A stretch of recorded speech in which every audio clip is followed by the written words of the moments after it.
Big pass 9 முதல் eviction doctor Diwakara. Vijay டிவியில் October 5 பிரம்மாண்டமாக தொடங்கிய பிக் பாஸ் தமிழ் சீசன் 9 நிகழ்ச்சி முதல் நாளே கலைபரங்களை தொடங்கிவிட்டது. தொகுப்பாளர் விஜய் சேதுபதி அறிமுகப்படுத்த மொத்தம் 20 போட்டியாளர்கள் பிக் பாஸ் வீட்டிற்குள் நுழைந்துள்ளனர். இந்த சீசனில் திவாகர், அரோரா சின்க்ளேர், விஜய் பார்வதி, இயக்குனர் பிரவீன் காந்தி, தேசிய வீராங்கனை மற்றும் டான்சர் கெமி, மேடை கலைஞர் ரம்யா ஜோ, மீனவப்பெண் சுபி மற்றும் சர்ச்சை நடிகர் அகோரி கலையரசன் உள்ளிட்ட பல்வேறு துறைகளைச் சேர்ந்த போட்டியாளர்கள் களமிறங்கியுள்ளனர். பிக் பாஸ் வீட்டிற்குள் போட்டியாளர்கள் நுழைந்த முதல் நாளே நிகழ்ச்சி நிர்வாகம் அவர்களுக்கு ஒரு அதிரடியான டாஸ்கை கொடுத்துள்ளது.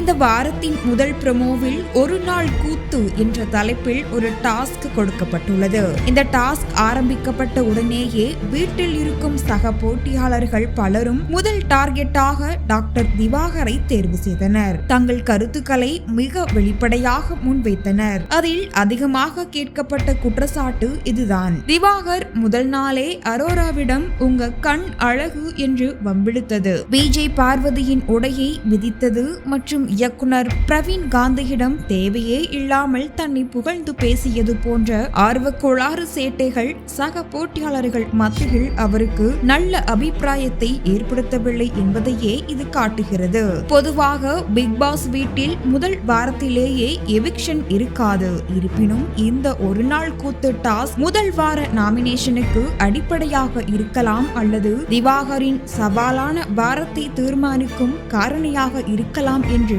எதிர்பார்க்கப்படுகிறது. இந்த வாரத்தில் யார் வெளியேற போகிறார்கள் என்ற சலசலப்பும் இப்போதே கிளம்பிவிட்டது. இந்த ஒரு நாள் கூத்து டாஸ்கில் திவாகர் எப்படி சமாளிப்பார் என்று நீங்கள் நினைக்கிறீர்கள்?